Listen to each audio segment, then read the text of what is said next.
C'est un système qui peut éviter le pire quand tout se joue en quelques fractions de secondes. Il s'agit de l'ESP, le système de contrôle électronique de stabilité. Son nom peut changer selon les constructeurs, mais son efficacité est prouvée à tel point qu'il va devenir obligatoire aux États-Unis à partir de 2009. L'Europe mène pour sa part une campagne avec l'aide de Michael Schumacher.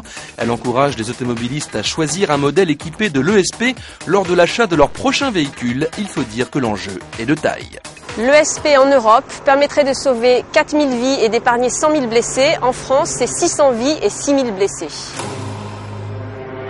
Pour mesurer l'apport de l'ESP, nous sommes allés tester le système sur le circuit de Mortefontaine au nord de Paris. Et pour cela, nous avons pris un pilote professionnel, Bruno Arnoux. Il est formateur et connaît la technologie. Le premier test consiste à éviter un obstacle à 70 km/h, par exemple une caisse qui tombe d'un camion. Voici ce qui se passe avec l'ESP. J'aperçois l'obstacle, je donne mon coup de volant et j'essaye de reprendre ma place sur la voie de droite. Alors on sent que la voiture bouge en même temps, on garde le contrôle. Exactement. À présent, le test sans ESP. Et là, c'est le drame. Très mal. Oula, ça secoue un peu. Oui. La différence est flagrante. Alors, que s'est-il passé ? Avec l'ESP, la voiture est freinée sur la roue arrière gauche de façon à rétablir l'équilibre. On le voit encore mieux avec ces images. L'ESP s'appuie sur des capteurs qui comparent 25 fois par seconde la trajectoire du véhicule par rapport à la direction que veut prendre le conducteur. Le système agit ensuite pour freiner individuellement chaque roue. Les ordres sont donnés très rapidement. Autre cas de figure sur une route de campagne, voici ce qui se passe quand on aborde un peu vite un virage, on frise l'accident. L'ESP permet au contraire de contrôler la trajectoire et de rester maître du véhicule. C'est très utile pour le conducteur.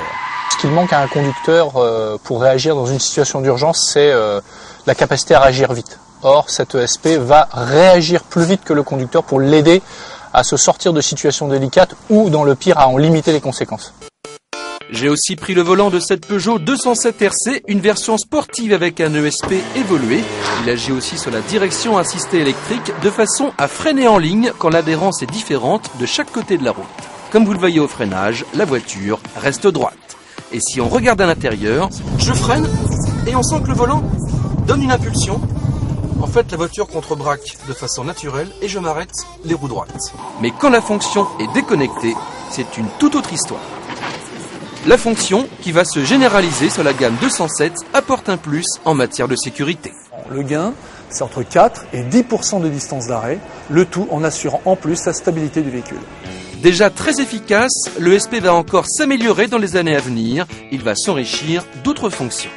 L'ESP demain, c'est plus d'efficacité du système, c'est la possibilité de rajouter des fonctions à valeur ajoutée, comme par exemple l'aide au démarrage en côte, ou la possibilité de gérer des systèmes pour éviter les oscillations, par exemple quand on traîne une caravane, et enfin moins de bruit, donc plus de confort. Les Français ne connaissent pas encore très bien le contrôle électronique de stabilité, mais une fois qu'on a essayé, difficile de s'en passer.